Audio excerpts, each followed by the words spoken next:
Hey everybody, and welcome back to this month's webinar with Best Practice. How are we going? We've got 19 people. Excellent. We're good to go. If you are somebody who is working in an organization that wants to know how to access your customers, particularly now with a global meltdown and with COVID-19, I'm going to give you some really quick and dirty tips and tricks today, and particularly talk to you about what I'm doing with our sales and marketing. I'm going to share that stuff. I've got lots of stuff going on. We've got live on LinkedIn. Luke's trying to sort that out right now. We're like literally all over the shop right now because we have closed the Best Practice office. We've been all working from home. Tried to stream the webinar from you guys, for you guys from my house, but we've only got mobile reception there, so that wasn't going to work. So right now we are in my brother's boardroom at Black Lab Design in Frenchs Forest in Sydney, Australia. So I'm going to talk about some of that stuff. I apologise, there's lots of noise in the background. There's a full sheet metal factory operating in the background, just only 15 metres away from me. So bear with us as we try to do the best that we can do for you guys, given the circumstances. Luke's fiddling with lights. It wouldn't be a live stream at Best Practice without technical issues, but we are live for the very first time on time. Let me know where you're watching from. Hey, Vanessa. I've got the chat here, so I've got my laptop on a cardboard moving box. We've managed to find the lights and equipment and webcams in the storage boxes because we have packed up the Best Practice office. Everyone's working from home. We weren't using it, so we've moved out. We're going to find a new home for Best Practice. So lots of things happening at Best Practice very quickly with a downturn. So let me know in the chat that I can see you guys are watching. I can see at the moment we've got 12 people. We've got 12 people online live with us right now. So let me know who you are and where you're watching from in the chat. Hey, Kelly. Hey, Vanessa, so welcome from Manly. So let me know there in the chat. That's the place to ask questions. And specifically, if there's things that you want me to touch on today, or if you tips and tricks you want me to talk about, then we'll get that. I've got a microphone here, so this will come up on the Best Practice podcast as well. If you haven't listened to that already, the Kobe Summit audio experience. I see a few more people coming online. I'm going to give it a couple more minutes before I get right into it, and we'll get going. You might have noticed my new haircut too. I've been doing my own hair, getting my own haircuts done at home, so sitting in the backyard with the razor. So hey, Cleo, in DY, it's Mel. Hey, Mel. Excellent. So let me know where you're watching from. Excellent to have you guys with us. Today's all about sales and marketing, and I'm going to go through some tips and tricks. Right before I jumped on this live video, I was watching Gary Vaynerchuk has just produced a live stream. He does that Mondays and Fridays at the moment from home himself. I was watching that live stream and he was talking to somebody. They've done a survey of 2.5 million businesses over the last 3 weeks, and specifically looking at what buyers are making decisions on right now. Buyers are making decisions. There's been a trend traditionally over the last couple of years because it was very good times, boom times if you like. We are in a recession. We may go into an actual depression. We haven't had a depression since the Great Depression, so just be aware that we may move into another depression globally. Here in Australia, they're talking about statistics of unemployment getting towards the 20% in 2021. That is literally the definition of a recession. So we're moving from 5% unemployment up to 10 to 12% unemployment, particularly here in Australia, and that's really something to be conscious of. Buying decisions do change all the way through the economy. There's knock-on effects all the way through the economy as cash starts to slow down, or cash flows start to slow down. There's obviously a government stimulus, and you're seeing government stimulate the economies by pushing money into the economy to make sure the economies keep moving and the cash keeps going from one person to the next. So with sales and marketing, and what we're going to talk about today with my tips and tricks and the things that we're working on here at Best Practice, I want you to be aware of the concept that cash goes from your customer's pocket to your pocket and out to your suppliers and staff. So we really want to be thinking about that movement of cash, because that really starts to identify, well, who do we want to talk to? Who are the different people, and what are the skills, services, products that we can offer to the marketplace that we're going to get reimbursed for? And then what suppliers and support do we need as we move through? And then obviously it's pretty straightforward, and it goes without saying that you want to try and do that and keep some money personally for yourself as much as for your business. So we won't get into the finances of business, but I want you to be thinking about a circle or a pie chart and start thinking about that. Okay, what are my costs of goods, or what's the cost to supply the service or product? What are the fixed costs that I've got? and what is the profit that my profit target, and having targets, really simply in those three parts. So cost of goods sold in this portion of the circle, our overhead costs or our setup or just opening the door cost, and then obviously our profit as we go down, as we're thinking about that target. So let's get into it. I've got the questions there. Welcome, San Francisco, Kurdistan, all over the world again. Sydney, hey Ash, hey Stan, hey everybody watching. Let me know where you are watching from. Hope this is really valuable for you. If you've got specific questions, I really want you to ask those questions there in the chat there, and that's going to help me. Luke's obviously got hold of the LinkedIn live stream as well, so we're live on LinkedIn and YouTube right now. Links, so hopefully Luke or one of my team can watch the LinkedIn comments as well. And if there's specific questions in the LinkedIn comments, maybe one of my team could post those there in the YouTube comments so that I can see those questions. Okay, let's get into it. Melbourne, welcome from Melbourne. So all over the world, this is excellent. Thank you for joining us. Okay, let's get into it.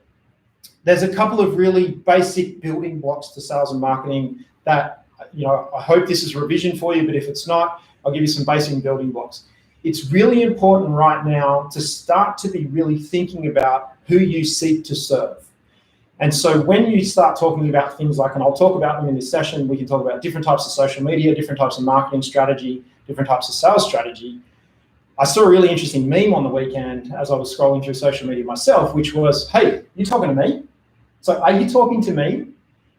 Your answer to that question should be, well, yes, I am talking to you if you meet this set of criteria. So it's really important to start to think about what's the very specific criteria, and can you outline that from your customer's perspective or the people that you seek to serve? So if you are somebody who is working for an organization or owns and runs an organization that wants to grow, and if you are an organization that's at the larger end of small or even a medium-sized organization, and if you are somebody who sees the current global crisis as an opportunity to grow and pivot your business, and if you are somebody who sees that there are lots of opportunities out there and you're not quite sure how to pivot your business or how to pivot your team or how to pivot your organization to address some of the opportunities in the marketplace, then this webinar is for you. And that is an example of if, that's how I've refined you guys. Now, if I didn't touch on any of those things for you specifically, then this webinar may not be for you. Will it be valuable content? Yes. But you might be more curious than actually me being able to deliver you specific content. And that's what we need to start to do with our customers. We need to filter them out. So yes, we can help lots of people, but if we can't help people and generate revenue from that, then we're going to go out of business. Now that's okay. You can go and sit on the beach or you can go hiking in the forest, but it's something that I want you to think about is that will be a hobby, that won't be a business. So we are here to talk about business. We are here to make profitable decisions. We are here to talk about revenue. We are here to obviously help people and get paid for that. I had a lovely day yesterday with my family, with my mum and my dad. I gave them some assistance. I took them some groceries, some bread and milk and those sorts of things. We had a very quiet day and I went to help my parents, but I do that for free. You guys today, it's about business. And I want you to think about that with your customers. You can do charitable causes for free, but I want you to start thinking about what your business is, what your brand is, and then I want you to start thinking about what you can do to help the people that you seek to serve. Now, obviously, personally, it's a choice. It's a choice about helping people you like working with, and then we want to start to think about what the value is that you can add. Now, I'll tell you a little story. Over the last couple of years, I've gone from being a really poor quality cook from making a pizza perspective to a good pizza maker. But previous to that, I used a good value team member, like the local pizza shop, because they were much better at making pizzas than myself. Yes, I could always make pizza, but a really poor quality experience. But if I got it from the pizza shop, I would have a good quality experience. So I don't want you to sit back at the moment and think somebody is already doing what I want to do. There's hundreds of opportunities to get into a market and be the best in the market or give a good quality experience. Yes, of course, most things that you sell or products that you make, yes, of course, people can make them. Yes, you could always compete with your customer. Your customer could vertically integrate and start selling the product or service that you make yourself. But think about my pizza example. Am I good at making pizzas or am I bad at making pizzas? And would I have a better experience if I just bought one? And it's often cheaper because I can stuff it all up and throw out the ingredients. It's actually probably cheaper for me to buy the takeaway pizza and bring it to my home, or have it delivered to my home. Contactless, now it's COVID-19. But I want you to think about contributing as a team. I want you to think about your customers and your suppliers, and you bringing the value together and creating a team that creates value for the absolute end user.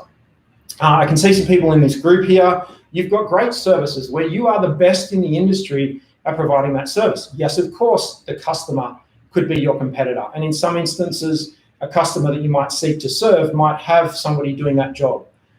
Marketing is a good example for us here at Best Practice. We have a huge marketing team. They're all here, part of this webinar right now. And I want you to understand that, yes, I could outsource that. We're going to be launching a service here at Best Practice where we will outsource our marketing services so you can buy them from us. We've spent some time this morning analyzing LinkedIn and the nuances of LinkedIn. We've been analyzing TikTok. We've been analyzing YouTube. We've been analyzing Google Trends. We've been doing all of that sort of stuff, and there's a huge amount of value that we've got there that we can give you very quickly, and you don't need to go and figure it out. And that's what we're building as a team here at Best Practice. So if you are an organization that would like to reach out to somebody to get some help with marketing, we're not ready to charge people for that service or give that service as a huge amount of value just yet. We want to get better at it, but we will launch that service as we move towards the end of 2020. So that's just an example of we're going to get to be the best that we possibly can be so that when we offer the service, it's a huge amount of value. So what I'm going to quickly do is take you through, as a story, the week here at Best Practice over the last week. From a sales and marketing perspective, I'm going to talk to you about a couple of the tips and tricks that we've been using in the last week that have been successful to give you the most value out of this webinar that I possibly can. So the first thing I think we need to talk about, and we talked about obviously customers. I want you to get really clear on your customer. A description, a name. Here at Best Practice, we call our key customer Trevor and Teresa. So Trevor is somebody who is between 30 and 45 years of age. They may have a couple of primary school age children. They've just had the Easter long weekend. Maybe usually under normal circumstances, they would be on school holidays, probably out camping, maybe have sat around a fire pit over the weekend. There's somebody who is in a middle to senior level management position or a business owner in a larger, small organization to a medium-sized organization who really wants to grow their organization. They really want to inspire and motivate their team. They want to find out the tips and tricks, and they want to assimilate with people that are like them or like-minded. They like having a lifestyle. They like doing the work that they love to do, and they want to grow their organization. In some instances, they also might see working for government and government contracts as an opportunity, or working in sort of private public service type activities. That's Trevor or Teresa. So we get really clear on that. We print off pictures. So we just do some Google searching and we print off those pictures. We usually have them up on the wall in a room like this, and we keep thinking about those people. So when we're writing a blog article, what is that person challenged by today? What is that person thinking about today? If they were to go on Google, what is their search motivation? And that's what I want you to start to think about. So when you're writing a blog article, don't just be a focus group of one, and I am often making that mistake that I'm a focus group of one. Go out to the internet, go out to your customers and ask them questions. Listen to them. And if you follow our content and you've seen our work with Michael Haynes over the last couple of months, his great book, Listen, Innovate, Grow, is a fantastic book around listening to customers and starting to think about how you can pivot and innovate. And a lot of us now in the current COVID-19 crisis have been forced to listen to our customer because our customers just rang up and said, sorry, we're not going to buy from you anymore. We're going to cancel everything. And I know there's people in this group watching this webinar right now. In fact, Michael Haynes is there in the comments on YouTube if you want to interact with him, ask him any questions. He's watching the live webinar now. And also, sorry, I've got LinkedIn. I apologize. We've got people from Perth, Bangalore. Oh, hello, you're in Sydney, but you're from, oh no, sorry, you are in Sydney. Your surname's Bangalore, my apologies. So g'day everybody watching on LinkedIn. Hello everyone watching on LinkedIn. So you really want to be thinking about, that group of people and what the customer is saying. What are they challenged by? Calling them up and just having a conversation. Just say, hey, I'm just doing a temperature check. How are you guys going? What are you challenged by? What does the future working together look like? What are some of the problems you've got that you need to seek to solve, and start to listen to that sort of stuff, because you may have some skills that can help solve those problems, or you might be able to gear up really quickly to continue to help your existing customer base. So really what that looks like is, can you continue to sell your existing service to your existing customer? Yes or no? And I know there's a lot of businesses that are yes to that question, but there's a lot of businesses that are no. If you're a restaurant, you can't continue to serve customers at a table anymore because, particularly here in Australia, that has been shut down and cancelled as a service. It's against the law now to serve people at a seat and table in a restaurant. So from that perspective, can you serve your existing customer a different service? Or can you serve a new customer your existing service? So maybe there's a part of the market that's not closed down, so you can go out to another part of the market. Or can you take a new service or product to a new customer? And that is what we talk about pivoting business. It's a table, if you like. I'll quickly draw it here for you. Can we see this? Yes, we can. Excellent. It's a table and it's new and existing. I apologize, we don't have our good marker pens. New existing customer, and then new and existing service. And it's a quadrant. This is horrible. What have we got? We've got green. Whiteboard, yes. Here we go. So new product, new customer, existing customer, new service, new customer, existing customer. Can we take a new product or service to a new customer, a new product or service to an existing customer, a new customer with an existing product or service, existing customer, existing product or service? And that's the pivot, if that makes sense. So lots of people talking about pivoting. That's what we mean by pivot. Just break down that quadrant. So as we're starting to say that, we're starting to ask the question, well, who are the customers? Who do we seek to serve? Because once we understand that, then we can start to look at sales and marketing. We can decide, should we do Instagram? Should we do Facebook? Should we do LinkedIn? Should we do YouTube? Should we do magazines? Should we do blog articles? Should we do our website? What we look at here at Best Practice and what we've looked at over the last week as an example is we're continuing to look at where are our customers hanging out? Where is the traffic? And so the first thing that I did, and I spent a lot of time on this on Saturday over the long weekend on this, I looked at Google Trends. So if you are writing notes, please write lots of notes. Google Trends. If you're not familiar with the Google Trends website, it's really simple. It's excellent. What it does is publicly display on graphs Google search traffic. So the first thing that I'd encourage you to do is go and do as much Googling around the different types of searches that you can on your existing service and your existing customers to see if there is an increase in search traffic or there's a decline in search traffic. We've been looking at that. Now, from our business's perspective, we have seen a decline, and I've been watching a decline for a number of years.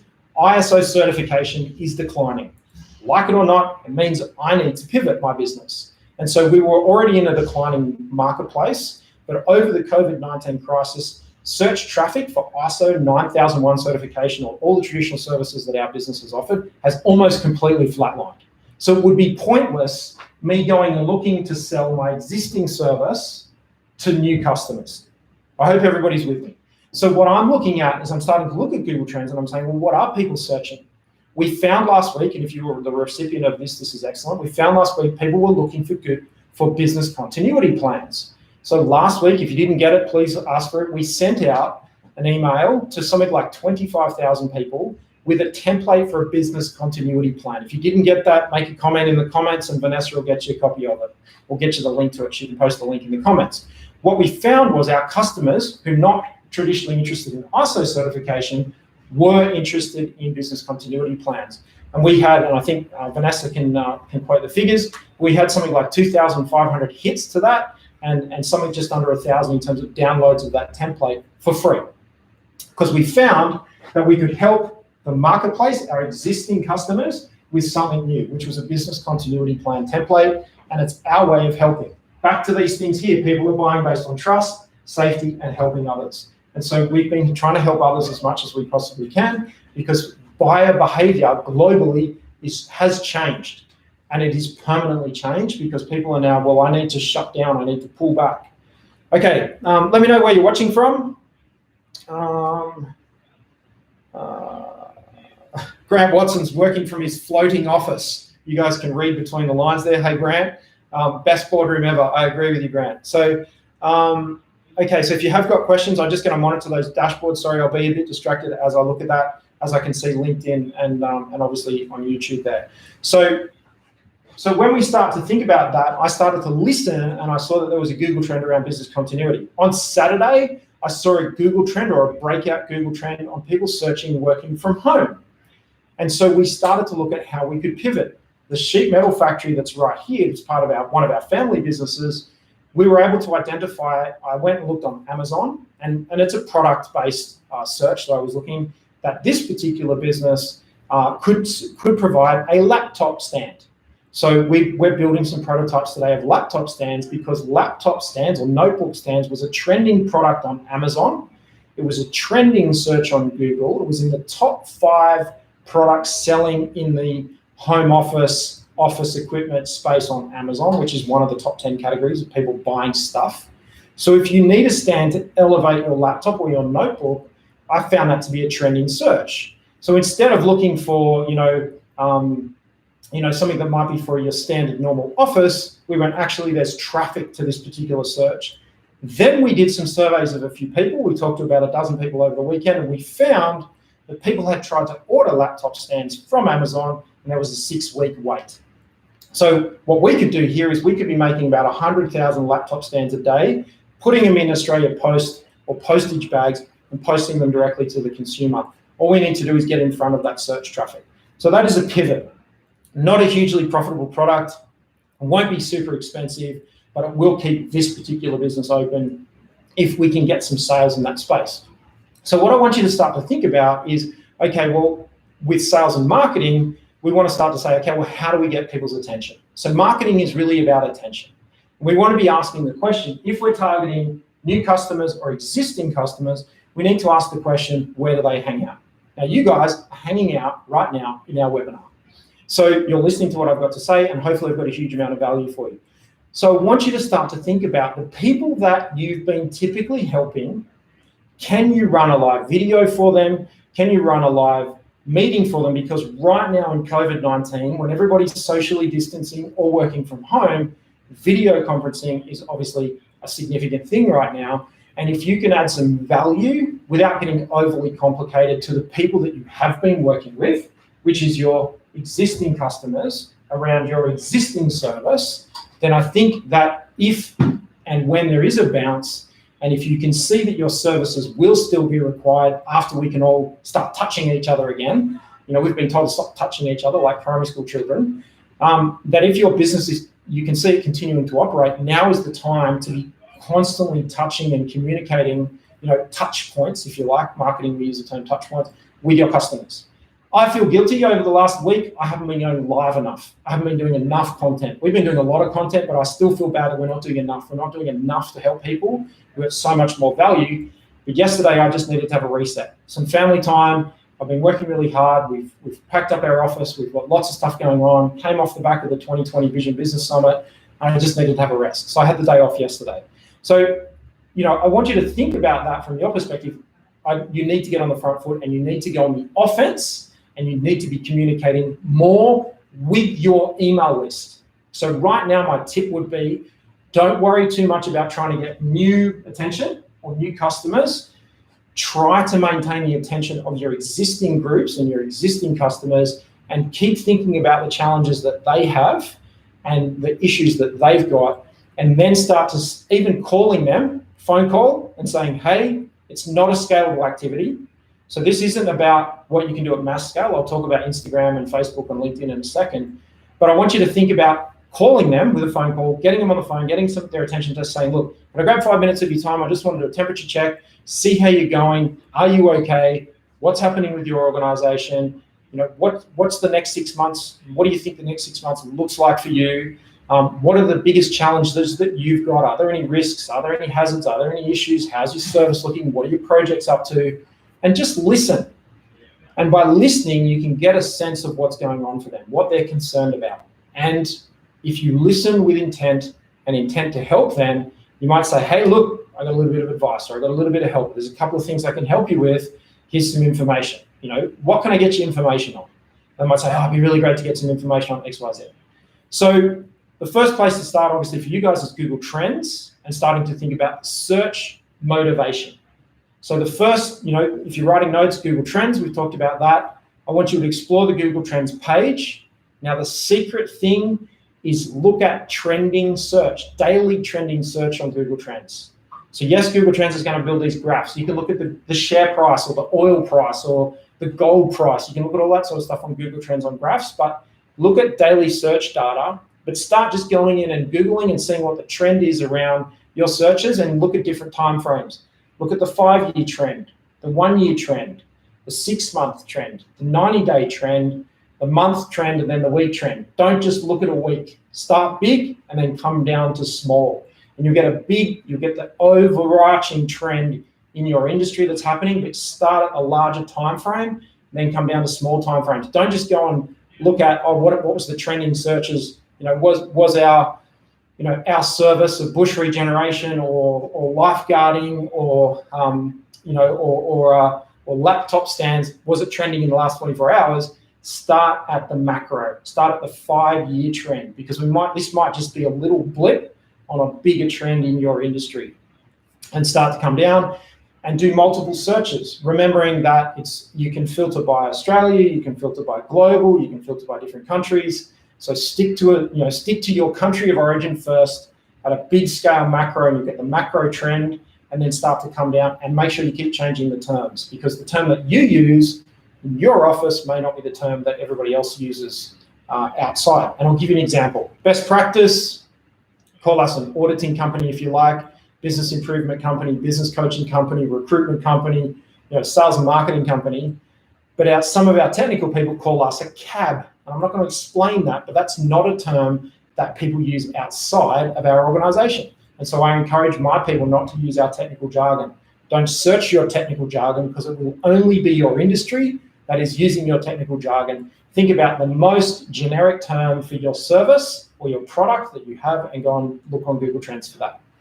Okay, the next thing that you can put next to Google Trends is a website called Uber Suggest. UBER Suggest. Uber Suggest. Searching for a guy by the name of Neil Patel, Neil, N-E-I-L, Patel on YouTube, and he can let you explain Uber Suggest, but that puts a little bit more depth to the volume of searching that happens. So Uber Suggest, and that's going to help you with fleshing out what's on your website, what to do on a social media perspective. The guy does lots and lots of videos with little one-on-one tips and tricks from a sales and marketing perspective on online traffic. But again, my point here is thinking about where people hang out and where are they? Are they right now? Everybody's watching stuff online because we're stuck working from home, or we're trying to consume as much as we can. But as society starts to integrate with itself again, there will be a big move back to group events. There'll be a big move back to conferences. While we think everything's going to be online, and I certainly think that that's going to be the case because we're going to be more online, there will still be an increased business case for networking, for the one-on-one interaction. As humans, we are social animals. We need touch, we need proximity, and people are going to be paying for that. So I need you to think about that sort of stuff and start to think about where people hang out. Now, I know that certainly about 30% of our team like to work from an office. Now, we're not running an office right now, but I know they like to work for an office, and I know they like to be in a routine, and they like to turn up to work and make a cup of tea or coffee, check their emails, sit at their desk. So here at Best Practice, we print a magazine, and a lot of you guys would have seen our magazine in the past. So I want you to think about, do you go to print? Now, we print 2,500 magazines once a quarter. Lee Dean's here, I think he's involved. He's one of the guys that helps us produce that from Gas Creative. So have a think about that, because we know that a large proportion of our existing customers from surveys don't follow us on social media, but they like to receive the beautiful magazine at their desk once a quarter, and it keeps us top of mind on a quarterly basis. So have a think about that. So from a marketing strategy from Best Practice, we are not all just about electronic, online, digital. We've still got a print magazine. You can access the print magazine online, an online version of it. It's a lovely flipping book. Go back through the Best Practice web page or Facebook page, you'll see the beautiful flipping book.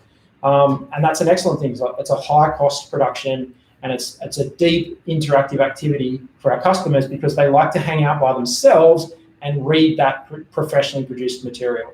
So when I talk about, what we're doing here at Best Practice, I'm rambling a little bit, and I know that, but we do, over the last week, we've done lots of different things. So I spoke to Lee Dean yesterday about what the future of Infinite Magazine is. That's our magazine. And I said, yeah, we're going to absolutely keep doing that. We might change the format a little bit based on our customers and what they like and what they're going to receive. So we won't just keep doing the same thing without just keep checking in with our clients and customers. That's you guys. I hope you're all reading that magazine. It's highly valuable. It's specifically for you. It's for you guys who are searching for information, searching for material. It's for you guys that want to grow. It's for you guys that want to learn. It's for you guys that want, that when you learn, life becomes a little bit easier. You can get better at things and you're in a growth mindset. And Infinite Magazine is exactly for you guys. So we will keep producing that. Right now, all those magazines are stacked at the back of this factory because we don't have home addresses for our customers. We have business addresses. And most of the business offices are closed because everyone's been told to work from home. So the minute that business sort of gets back to offices and business addresses, we'll post out the magazine. And because we really want people to read it, and we're worried that people might only be checking the mail maybe once a week or twice, once a fortnight, because there's not a lot of business mail nowadays. So we're going to hold back on the magazine till probably the first week of July, and we'll post out 2,500 because the postage on that is a couple of $1,000s. So, but I don't want to post it to a letterbox and it's just going to sit there for a couple of months. So from the rest of the week of Best Practice, we've looked at Google Trends, we've looked at Uber Suggest, we've talked about our magazine. Let's talk about what I'm doing right now. If you've got an iPhone, and mine's disappeared, it's over here. If you've got one of the not even the latest iPhone, but any of the last 3 models, you can download the YouTube app. Make sure you set yourself up with with a Google account for your business. You can do YouTube videos really easily. Now, the great thing about YouTube videos and doing them really easily, the first thing that happens is nobody watches, except for your close friends and family, and they'll give you criticism. But a video once a week, recorded directly to it. So the YouTube app has got, all of the detail there that you need, that you can basically open it up. You can type in a title for the video. You can record it straight into the app. It saves it straight up to your YouTube channel. You can then go back to your YouTube channel either on a desktop machine, a laptop, or on an iPhone, and it will give you a link, and you can then share that link with your contacts. You could share the link over a text message. You can share the link over an email. You can share the link over social media. You can share it on LinkedIn. You can share it on Facebook. You can share it on Twitter. It's really excellent. Your YouTube channel, if you like, or the place that you can keep your videos, is its own website. Banners, videos, playlists. So please go and have a look at the Best Practice TV YouTube channel.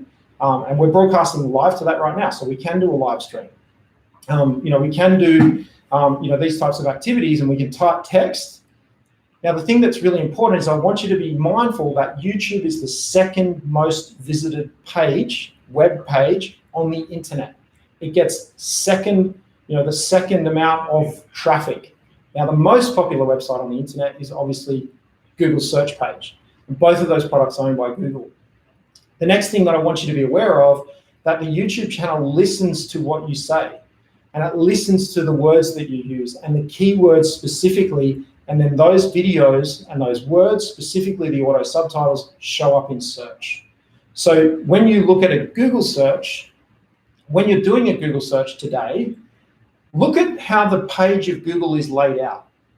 And everybody is Google searching to get answers to questions. So you can start to think about, from your existing customers' perspective, what are they searching for? What questions are they asking?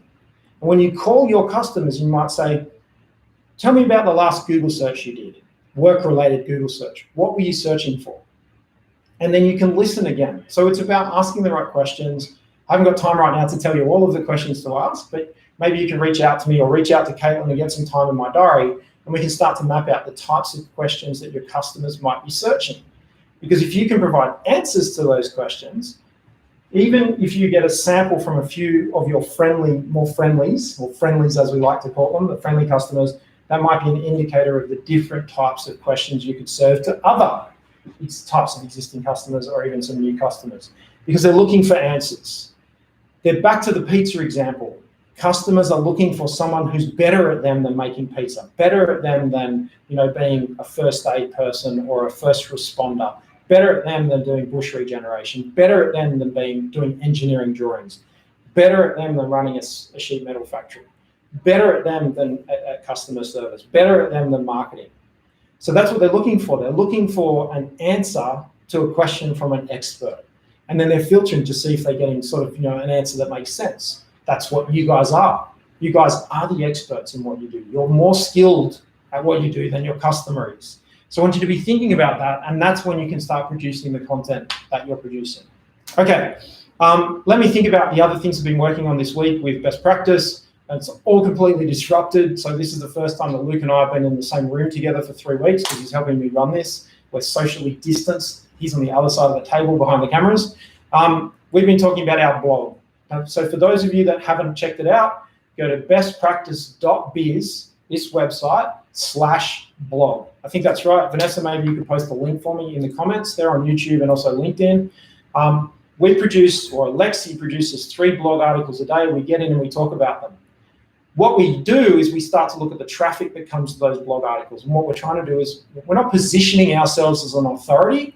We're just talking from our place, from our context. And if people see that as actually that was good value, they read it, they like it. And if they don't see it as valuable, it doesn't get any traffic. So with regards to being on the front foot with communication, being on the offense with communication, you can start to think about how you might serve that content. We obviously do a blog article, or what we do with that blog article, and it's 3 articles a day, is that we then send out links maybe to you guys via email of that particular information or a link to that article. Now, if you haven't started a blog, maybe 1 a week is a good place to start from a blog perspective, but it's important to make sure the keywords, so this is back to your existing customers, looking for information, asking questions, your blog is there to answer questions. If you would like your blog page just to be your place that you vent to the internet, that's fine, but it won't get a huge amount of traffic, or it will get traffic from people that want to read that because it will turn up in search. But what I want you to do is think very specifically about how you can get on the front foot, answer the questions of your customers before they've even asked them. And that's really the secret here. So if you're not already blogging, if you're not already producing videos, that's okay.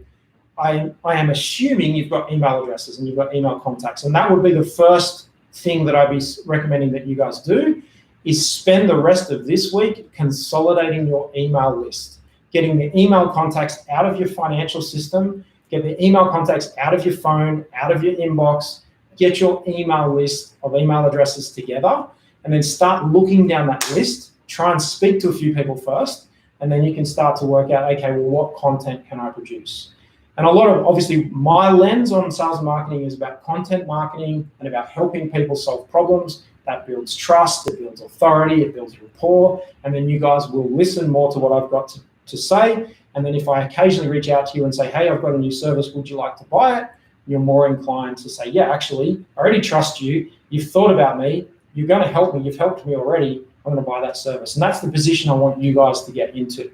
So we've been talking this week about our email list. I was asking the question in our analytics meeting this morning. We do an analytics meeting every Wednesday morning for an hour. It's on and off, and it's been a bit ad hoc, but we're in a good routine at the moment. We look at the analytics of all of the things we've done. We look at the analytics of our blog, our TikTok, our LinkedIn, our YouTube, our Instagram, all those different social media platforms to see what people liked and what they didn't like, what got views, what didn't get views. So one of the key reasons why we produce so much, and you guys know that we produce a lot if you follow us on any of those platforms, is so we can do the analytics. And if something's not getting views and it's not getting likes, then we stop doing it. Because the goal is to actually produce high value content for you guys, and that will start to direct us, and we'll follow what people like and keep giving them what they like, if that makes sense. So it's kind of pointless if no one's going to read it, no one's going to look at it, no one's going to like it, then don't produce it. And that's part of our analytics. We start to say, okay, we do less of this and more of that. So my recommendation would be go and check out all the different marketing platforms or the social media platforms that we use. We're on every platform. I think we don't do much on Snapchat. There's a little bit on Twitter. There's a lot on LinkedIn, on my personal LinkedIn, obviously on the Best Practice LinkedIn. There's Instagram. There's my Instagram. There's obviously the company Instagram. There's Best Practice Talent's Instagram. Go and have a look at those platforms and start to look at, okay, What was the content? Did it help me? And so when we're producing that stuff, whether it's a blog article, whether it's a magazine, we want to really think about the transformation.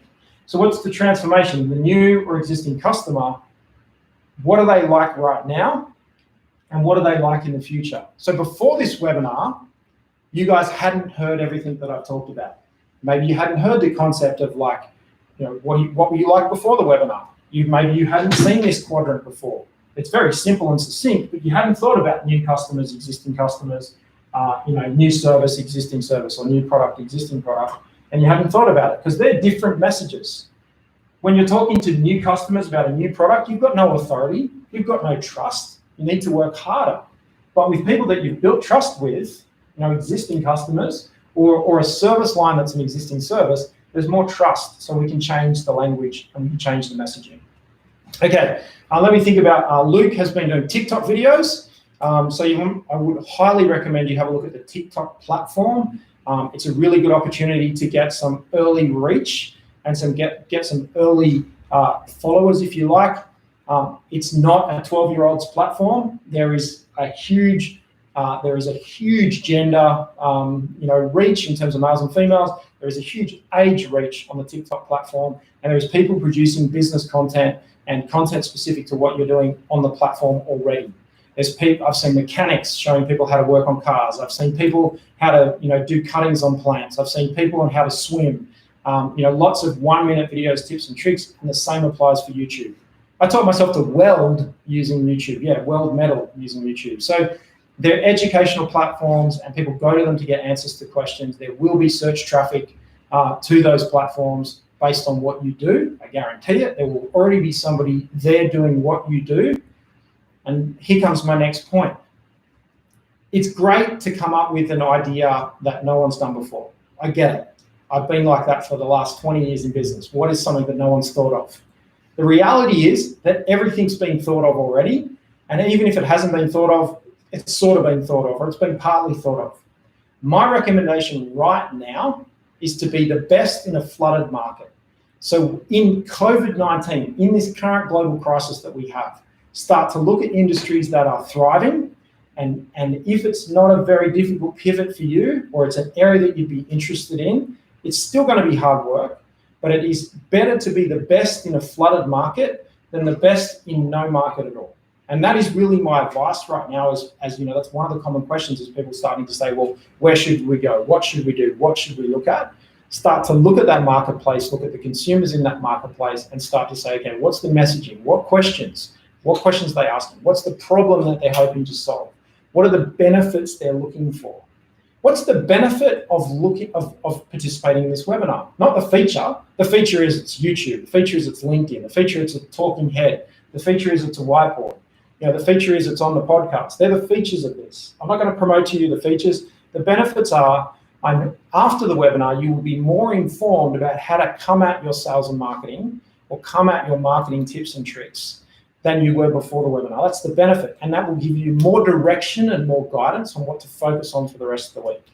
So the key focus for all of you guys, if you haven't done this already, is get really clear and organized with your email list. And don't worry about a blog, don't worry about videos, just start with email engagement. Start with sending one email every 2 or 3 days to your list there and saying, hey, just reaching out to you guys, thought you might be interested in what I've got to talk about. And talk about a topic that's trending. I've talked about Google Trends. Go and search for trends that are relevant to your industry, that are informative, and just add value. Be on the offense. Give the information away for free, and you will engage your audience. And hopefully, if I look at this particular webinar on this particular topic, it's about 25% of the popularity of some of our other topics. When we do an email out to the audience and we say, hey, we're going to run a webinar on quality assurance and ISO 9001, we'll get 200 or 300 subscribers, or people register for the webinar. This particular webinar, we had 70 people register for.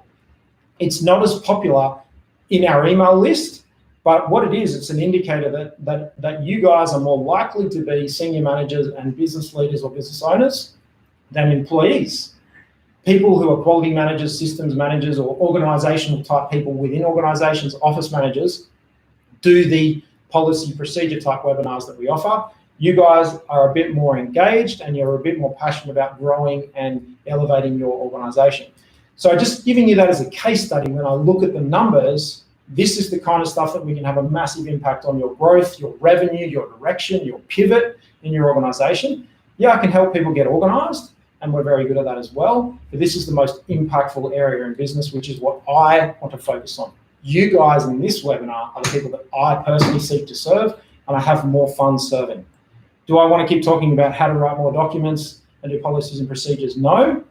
Particularly if I'm not going to get paid for that and I'm not going to get paid for this, I'm going to do more of this, if that makes sense. So it's those types of things I want you to personally think about as you're thinking about the rest of the week. So Google Trends, Uber Suggest, Neil Patel, email list, start to look at the platforms. Okay, are there any questions? What's your take on mass email outs versus LinkedIn post campaigns? Do both.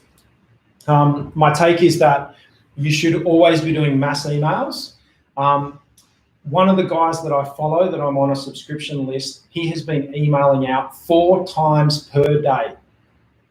Now, you might hear that and say, it's Grant Cardone. You know, we follow Grant Cardone and we've used some of his stuff for our sales training with our team. He is about massive outflow. Every single one of those emails that he sent added some value, gave me some information that helped me understand sales and marketing. So it didn't piss me off. Did I have time to read them all? No. But I know when I read one of his emails, particularly at the moment, I know he is personally writing them. I know he was really busy a couple of months ago and his team were writing them, and it wasn't good information. It really wasn't talking to me. But I can tell when he writes the email, and your audience, the people that are engaging with your business, can tell when it's you writing it or whether you delegated it. And it's important that until you get to a point in time where somebody is in sync with you, and Alexi and I have been working together now for over 5 years, and Alexi knows how I think. He knows how I randomly, wobble all over the place with different concepts, and he can move very quickly with me. So a lot of the content that's written on our blog particularly is physically typed by Alexi, but it's after we've had a conversation, or I've given him a brief, or he's listened to me talk and he's interviewed me. He's a true journalist. So I want you to be, the question there from Enzo is, what's my take on email outs versus LinkedIn posts and campaigns? Do both? Yes, mass email. Yes, using this filter, making sure you're not just sending an email saying, buy my shit, because that's when you piss people off. But if you email out and you say, hey, I've been chatting to a few people, here's a bit of a case study. We were working on this project and we found a few things, and I thought it might be valuable for you to be more effective on your projects in the future, or save some money, or minimize cost, or have a pivot or a change. Absolutely email your people a lot. Now, people are in control of their own email. It doesn't piss people off anymore. They just hit the unsubscribe button. And that's how your email list cleans itself. More people add themselves to the list, you get more email addresses, and people unsubscribe. And so as people are unsubscribing, your list is coming down to a cleaner and cleaner list of people that genuinely like what you're producing. Now, if you very quickly get to 0 people on your email list because everyone's unsubscribed, you know your topic's not popular, and you know that you're not very good at writing your emails, and people aren't interested in hearing what you've got to say. So it is the ultimate test. It's the validation of, if people respond and say, hey, thanks very much, I'm really grateful for that, versus people unsubscribing. And any good email system, we use MailChimp, a best practice. We've actually got a couple. Our training academy has an email system. We use the Kajabi platform or software for our training courses. That has an email functionality. And obviously we also use MailChimp. So if you want to go and research MailChimp, but I would honestly start just with using something like Gmail, load all the email addresses, or email 10 at a time from your current email system. Start there. Don't go and waste time. I would prefer you wrote more articles than worrying about how you're going to send mass email. Write the article first. Do the hard work first. It's easy to go research the software. It's easy to go buy the equipment. It's easy to go set yourself up.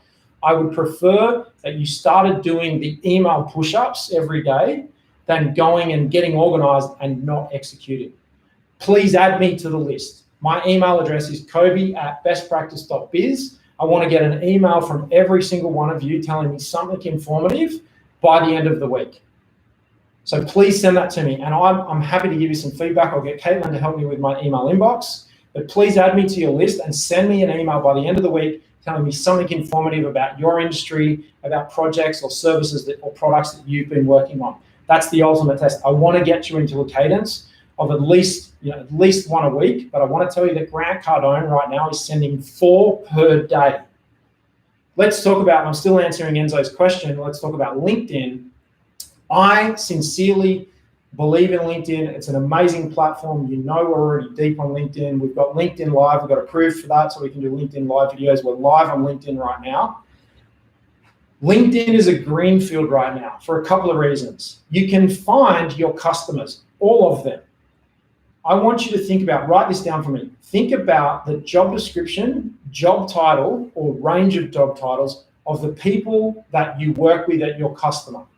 They might have they might be a building manager, they might be a procurement specialist, they might be a project manager, they might be a design engineer, they might be a local government asset manager. Search the job title on LinkedIn. You can filter by location or geography. You can filter by city. You can filter by state. You can filter by a province on LinkedIn. That will give you the names of all of the people that you're targeting. It's incredible. And if they're not on LinkedIn, you probably don't want to be working with them anyway. So, this is a modern business world. And if people aren't on LinkedIn, they're laggards. And you really want to be thinking about how you can be professional. You want to be working with professional people that are recipient to, that they're receptive to your ideas. They're people that are dynamic, they're improving, they want to do great things for their own organization. They will be on LinkedIn. So I've heard all of the complaints. I've heard them before. Oh, but my clients aren't on LinkedIn. They're on LinkedIn or they're on Facebook. If they don't have a profile, LinkedIn, I joined LinkedIn in 2005. It's now 2020. I've been on LinkedIn for 15 years. It's been around that long. And it's not an acceptable argument to say that people are not on LinkedIn. It's something that's really important. And equally, Facebook. How many people in this group have got Facebook? Probably 90% of you. Your customers are on Facebook. They are there. They have a different mindset when they're checking Facebook, so they're not going to read your heavy-duty content or watch your heavy-duty videos. Think about when you're on Facebook. It's when you've got time, when you're sitting on the couch, maybe late at night after the kids have gone to bed. That's when you're on Facebook. So your content's got to be very light and soft, and be mindful that the person, when they're consuming your Facebook content, is on the couch late at night, absolutely exhausted. And if you can serve them content that's helpful, then that's great. Maybe they're on Facebook first thing in the morning when they wake up. So I want you to be mindful of that. David Press, I'll get to your question in a second. So I'll just finish Enzo's question around LinkedIn. I think you should be posting on LinkedIn once a day at least. My goal is to get the best practice company page to be posting on LinkedIn every 7 minutes, 24/7. That's the goal for the bestpractice.biz LinkedIn page. It's got about 4,500 followers. That's my goal. So I'm making that a public goal. We're just looking for extra collaborators to help us with content. But my goal, once I can get my resources organized and we can get under control with what we're doing with our platform, is to get our company LinkedIn page to every 7 minutes. It will become a news feed. We are looking at popular business topics. We're looking at what's trending. We want it to be a source of business news for you guys, so that it's there to help people and it's going to be original content. So that's the goal. I think at the moment it's probably every couple of hours. And on my LinkedIn page, on the Kobe Simmet LinkedIn profile, it's probably every, it's 3 or 4 or 5, maybe sometimes 10 times a day. It's a greenfield right now. There is far more people consuming content on those platforms than there is producing content. And I can almost guarantee, I looked through the registration list, there is not many people producing content on LinkedIn in your industries. So you can be a first mover in your industry. LinkedIn is going to grow massively in 2020, 2021, 2022. It's the time for LinkedIn, and it's the time for LinkedIn's newsfeed. It is not a job page anymore. It is not this is my work profile page. It's a professional networking page. It's a global platform. You can search people. Those job titles I told you to search, you can search them anywhere in the world.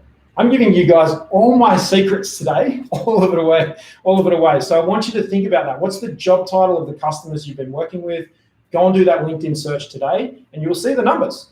I know, with our other business, with the certification business in quality assurance, I know there's 34,000 quality managers in Australia. I can download the list. I can get a virtual assistant to go through, put the names and the companies of all those people. Those are the people you reach out to. Then it's just a matter of, how do I introduce myself to that person? How do I get in contact with that person? And how do I start helping that person? Now, I'm going to give you an interesting statistic. There's a great book that I've previously recommended, which is The Ultimate Sales Machine by Chet Holmes. If you haven't read that, get yourself a copy. You can jump on eBay. We'll find the link to that video. We'll find the link to that book on eBay and post it. I buy all my books on eBay. I just have it all set up on my phone. When I think of a book, I just click on it. It's got all my PayPal details in it already. If someone gives me a book recommendation, I'm happy to take book recommendations now, by the way, because I'm doing lots of reading at the moment, is give me the book recommendation. I will search it on eBay, and I just hit purchase, and a couple of days later, it turns up at my house. Yes, I could do it on Amazon, but I typically do it on eBay. I have it just set up there because there's global sellers everywhere on eBay for that book. Now, Chet Holmes, The Ultimate Sales Machine, key statistic. At any given time, only 3% of your potential market is in the market to buy. 3%, that's 3%. So if you had only 100, to make the maths easy, if you only had 100 buyers in the whole world for your product or service, at any point in time, there's only 3% of them in the market. So when you're doing sales and marketing, 97% of the time it's brand building and brand awareness so that it then becomes a word of mouth referral. Do you know anybody who does X? Yeah, actually I do. I've seen this guy on social media. I've seen this lady on social media. And she talks about bush regeneration, or she talks about civil engineering, or she talks about building or construction or commercial construction or office fit out. Those are all of the different things that's what they're talking about. And so they're like, it's 3%. So of the potential addressable market, when you do that LinkedIn search and you see 34,000 people or 450,000 people, 3% will be in the market to buy your product or service. So the challenge is to be producing great quality content for the people who are not in the market. And so if you keep saying, buy my stuff, buy my stuff, buy my stuff, they're like, well, why would I buy your stuff? I'm not in the market for a new car right now. I don't need a fridge. I don't need a bed right now. I'm not in the market for a car, a fridge, or a bed. So don't call me and try and sell me a car, a fridge, or a bed. They're like, but you might be. I'm like, no, I've got a good fridge, got a great car, and I've got a good bed. So if you keep asking me to buy your stuff, you will just piss me off. So understanding that only 3% of the market are in the market to buy right now of the whole market that is applicable for your industry. There are 3% of the whole market right now, government tenders, construction of the services that you provide. So back to best practice in the last week, we've had 6 leads come in. So there's still, when we would usually get, say, 20 to 25, the market has contracted, but we're still getting leads. So even if your business has contracted to basically zero, there will still be people thinking about buying your product or service or trying to figure out how to. The world has changed, and everyone's joking about the new normal, but there are still people that they're waiting for the world to change so they can go back to normal. There is still a lot of the marketplace that wants to go back to normal. So it is important to keep people warm right now with communication, particularly with marketing. But what Chet Holmes says in The Ultimate Sales Machine is he says that just be aware that only 3%. And so you want to start to identify of your sales pipeline or your marketing funnel, those 3%, and get them to filter out to the bottom. So how are we going for time? Wow. Okay. David, do you see TikTok as a viable B2B marketing platform? Every time I look at it, it's largely a laugh and not remotely with business in mind. Absolutely, David Press. You're looking at it right now, and you're looking at it in its moment right now as a platform that is entertaining and is, something to have a good laugh. So your content at the moment has to be about having a little bit of humor or informative, entertaining, educational, informative. entertaining, educational, informative. But see, the thing, David, right now with TikTok is you need to be an early mover. The sooner you're there and the faster you grow your subscribers, and we've got more subscribers on TikTok in 2 months than we have on Instagram with 5 years. We've been working really hard with Instagram, putting great content out on Instagram, but we've got, I don't know, about 300 followers. So I've got a side project that gets more followers and more likes, as does Luke. Like Luke's sitting here with an Instagram page. What do you got, about 7,500 followers? So Luke just produces photos and videos of 4-wheel drives on Instagram covered in mud. He's got 7,500 followers on Instagram. How many got on TikTok? 2.5. He's got 2,500 followers of 4-wheel drives covered in mud, off-road vehicles covered in mud on TikTok. So that's where it is right now, David, but we're playing the long game. We're playing a game in perpetuity. And so it will be a business platform. A small proportion of people will consume the business advice, and the dynamic entrepreneurs out there right now are on TikTok, and they are looking at other entrepreneurs producing content on TikTok, and they are early movers and they know to take advantage. The biggest regret that I've got is not going as hard as I possibly could when I knew it was the right thing to do on Twitter. So I'm going really hard on TikTok right now. I'm going really hard on LinkedIn right now because I know it's early and I'm going to move early, and we know that the early mover, the early bird gets the worm. So right now, you're exactly right. That's your observation. But I guarantee it will turn into a business platform. They need to generate revenue. They are building an ad product. And so they need to connect buyers and they need to connect advertisers. So TikTok as a platform, the reality is 12-year-olds have no money to spend. Who has money to spend? Discretionary money to spend. The initial people will be 18 to 30-year-olds. And then as the platform evolves, it will be more business people finding opportunities to connect with potential buyers. So it's going to be a little bit of time. It's not something that's going to give you, might not give you instant business, but they're building an ad product. That's how these things work. So if you look at the evolution of Facebook and you look at the evolution of LinkedIn, both those platforms exist based on advertising spend. We were, prior to this crisis, spending about $25,000 a month on social media advertising, about $10,000 a month on LinkedIn ads that were specifically targeting specific job descriptions and levels of experience in an exposure program, and TikTok will be exactly the same. So I would highly recommend that you get in and look at the business hashtags, have a look at the different hashtags on TikTok, and you can search and find the content around business, around particular topics you might be interested in. And if there isn't a hashtag, you can start a hashtag and you can be the first person to be talking about your specific area of experience on TikTok, and that's how it's growing. So there are people now, everyone's like, there's no hashtags for my industry. That's exactly right. You make it. You are literally creating the future. And so it is those missed opportunities. So yes, absolutely get onto it as a viable platform. Okay, are there any other questions? I am over time. I just wanted to give you some tips and tricks. Back to some summary. Let me know if this was helpful. I'm watching the YouTube comments. Luke's got the LinkedIn comments there, I think. Is that still going? Yeah. Any questions on LinkedIn?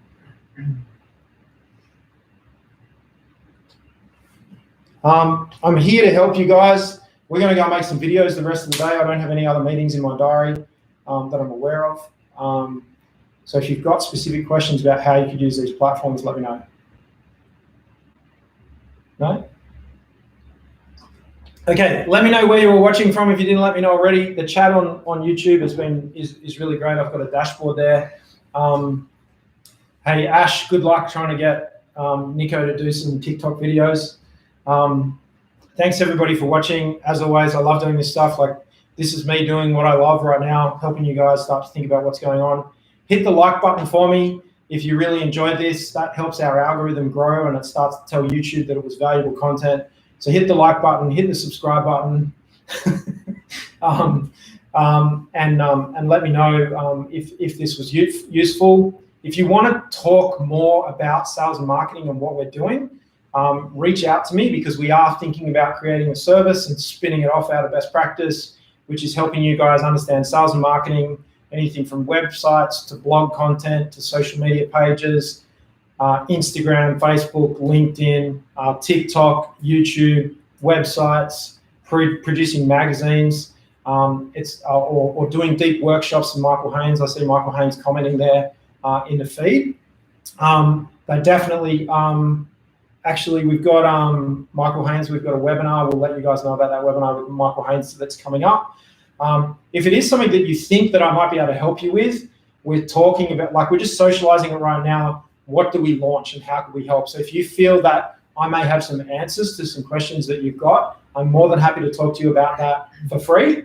And like, hit me up, like, be selfish, grab some time in my diary, reach out to me either via email or LinkedIn, hit me with a message, because that'll give me a sense of, is this something that you guys want some help with? And do you want that help from us? And we can help you with that. I know there's a bunch of people watching this who have, I've talked to you guys about LinkedIn and the search secret. What's really interesting about LinkedIn is that you can look for any title, any particular title, whether you're looking at government people that are doing procurement, all that sort of stuff. You can search all those job titles. So your homework, get your email list sorted out. I want everybody to produce an email to your customers this week that's something that's valuable. Last week we gave away, I think it was over 700 downloads of the business continuity plan template for free. I want you guys to email me, so add me to that email list. I want to see an email from every business that was in this webinar today by the end of the week. I want you guys to go and do the searching on LinkedIn of job titles, and I want you to start to think about this matrix. So, and also phone calls. So it's important to be making phone calls to your customers, your existing customers. Call them up and just show that you care. Hey guys, how's it going? What's been happening? How's life? How's the family? Are you working from home? Are you still working for your business? What is happening? So those are probably the key points. And then once we have that data, we can start to make decisions about, well, what content do we produce? One of the questions might be, hey, we're thinking about producing some social media. What's your favorite platform? Is your favorite platform LinkedIn? Is your favorite platform YouTube? Is your favorite platform Instagram? For any of the ladies in the group, because I know ladies like Instagram, do you like the best practice Instagram? Is it helpful? It's something to consider. So I want you to think about that and think about that sort of key target area. Don't forget about Google Trends. Don't think about, have a look at the daily search trends on Google. I can obviously talk about this stuff for weeks and weeks and weeks, so we can have a think about that. Okay, hit that like button, hit that subscribe button. Thanks very much for joining me, and thank you very much. Best practice talent. I know I'm handsome. It's like looking in a mirror. Yeah, I hope you all like my new haircut. It's getting a bit out of control. So I'm just in Navy SEAL mode now. I've done my war room budget, and I'm just focusing on you guys and bringing you guys as much value and content as possible. Okay, if there's no further questions, I'll keep watching the chat. If this was informative and you do want to talk about whether we help you with marketing services or not, let me know. If it's a no, comment no. They say, no, don't need any help from you from a marketing perspective. If it's a yes, reach out to me, send me a direct message or give me a buzz, because I'm just socializing whether this is a new service to existing customers. I'm doing this over here right now. Is this something you guys might want help with? And do we spin that off from best practice? Have a look at bestpractice.biz. We're still building that website. It's not completely ready, but it is live. Go and check it out, and make sure you're checking out the business articles that we're producing every single day. Okay, if you don't see me out and about, which you won't because it's COVID-19, we're all locked down, and I love being in jail.